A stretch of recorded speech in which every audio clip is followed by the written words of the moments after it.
Vamos escrever x de S vai ser igual a 2 arco cosseno U menos, aí a gente vai ter que botar o seno. Então, quanto é que é o seno? A gente tem o cosseno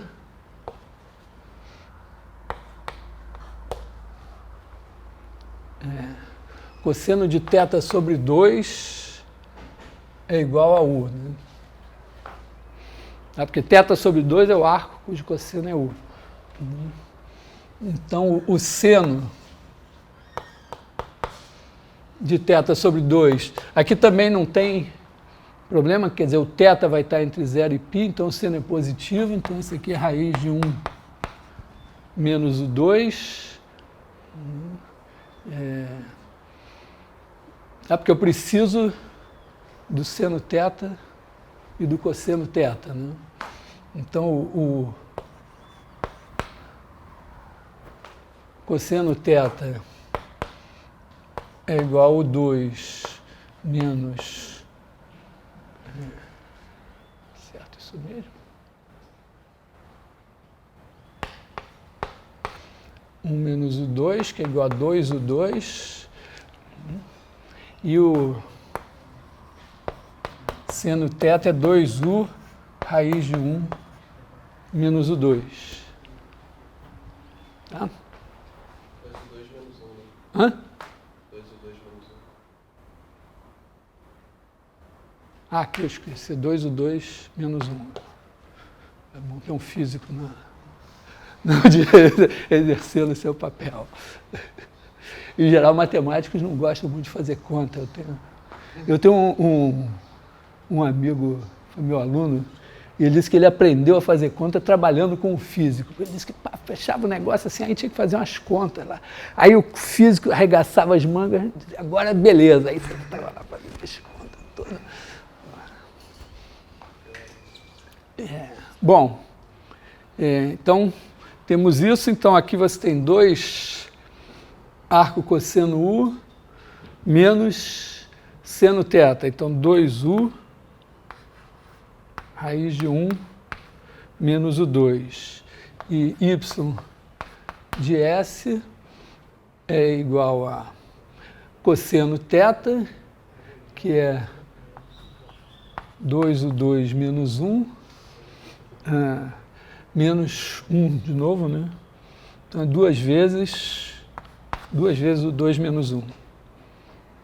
Aqui também tem um 2, podia ter posto em evidência. Então isso aqui seria aqui é a parametrização canônica, né? Aqui é a parametrização por comprimento de arco. Mas a gente não quer nenhuma dessas duas. A gente quer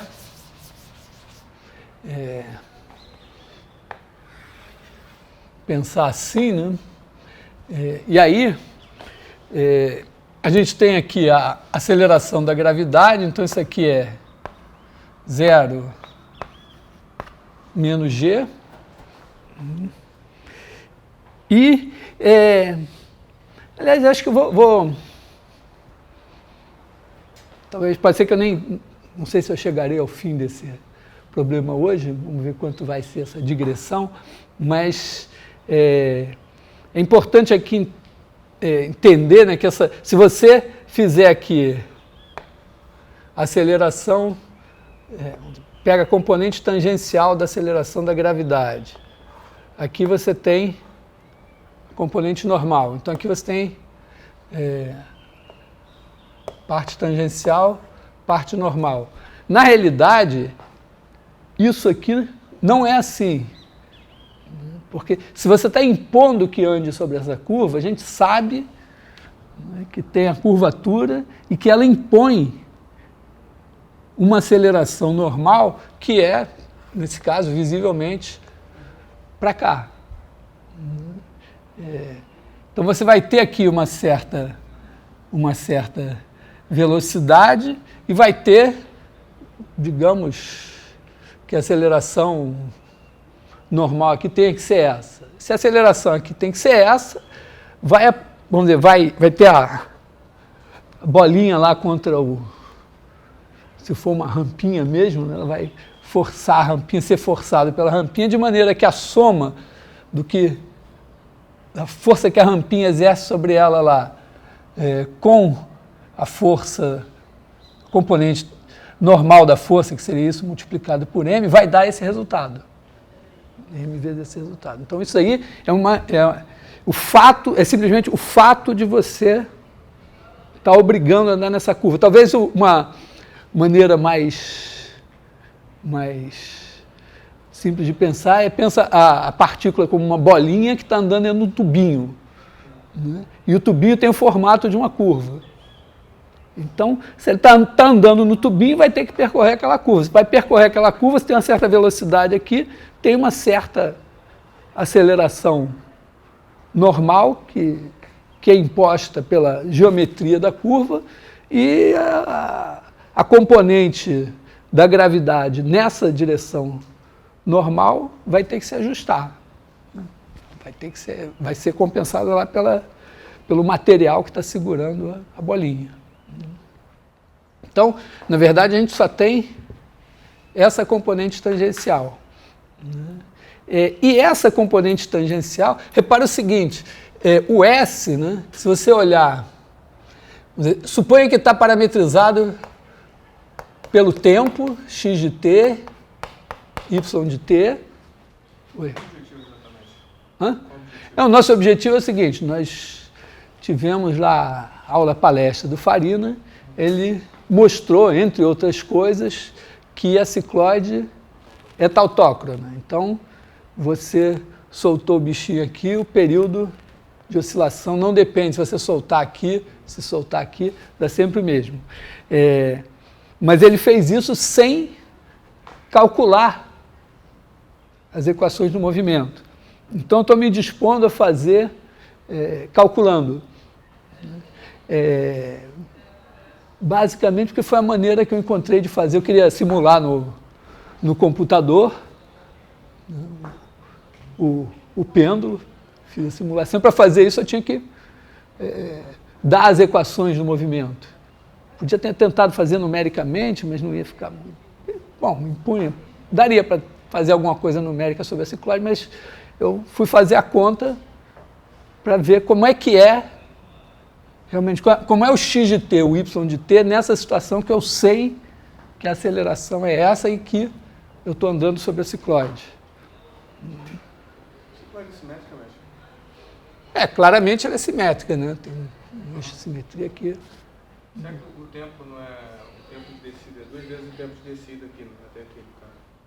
Sim, o tempo total é 2 vezes o tempo de descida. O tempo de descida, não importa onde você soltar, se você soltar com velocidade zero, o tempo de descida é sempre o mesmo. E aqui ela parece uma função, né, de x e y. Uhum. E talvez se isso visse a tangente do ângulo reto, que é a derivada ali, será que dá para... Sim, eu vou precisar dessa tangente aqui para poder projetar, para ter esse cara. Então, eu vou ter aqui x de t, y de t. Se eu chamar de v, vamos dizer, eu pego o x ponto de t, x ponto, y ponto. Se eu pegar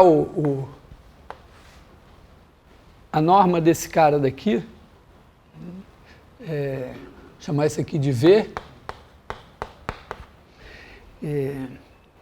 a gente sabe derivar esse cara daqui. Quer dizer, se você fizer v ao quadrado igual a x ponto quadrado, aliás, vou fazer direto, vou chamar isso aqui de c de t. Então, v ao quadrado é o produto escalar de c de t por c de t.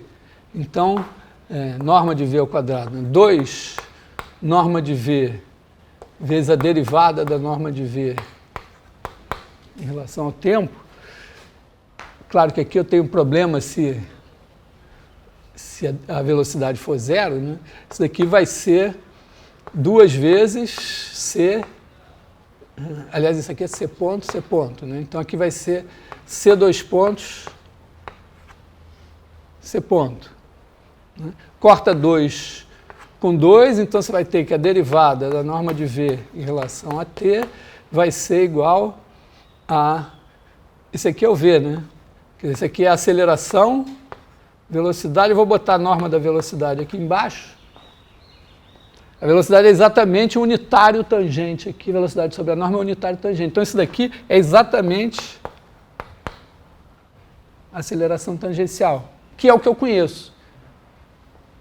Porque a única força aqui é da gravidade, então, quer dizer, da gravidade e a força de resistência aqui do material, que é normal. Então, como essa parte normal aqui já está determinada, mas eu não preciso conhecer. Para olhar a variação da velocidade, eu tenho só isso daqui. Só que observa o seguinte, que o ds e dt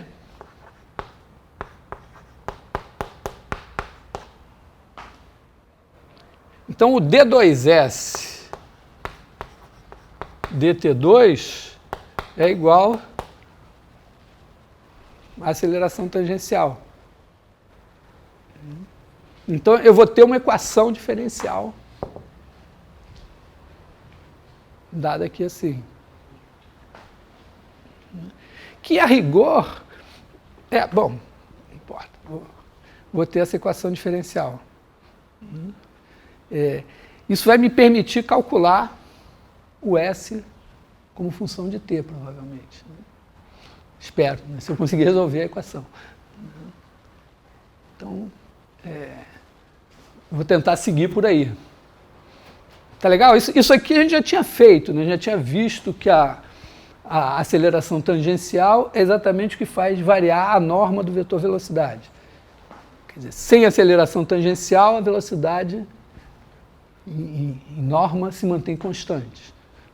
E a aceleração normal é que faz mudar de direção. Bom, então, prossigamos, né? D2S, dt2 é a aceleração tangencial. Bom, quem é a aceleração tangencial? A gente tem que calcular o vetor velocidade.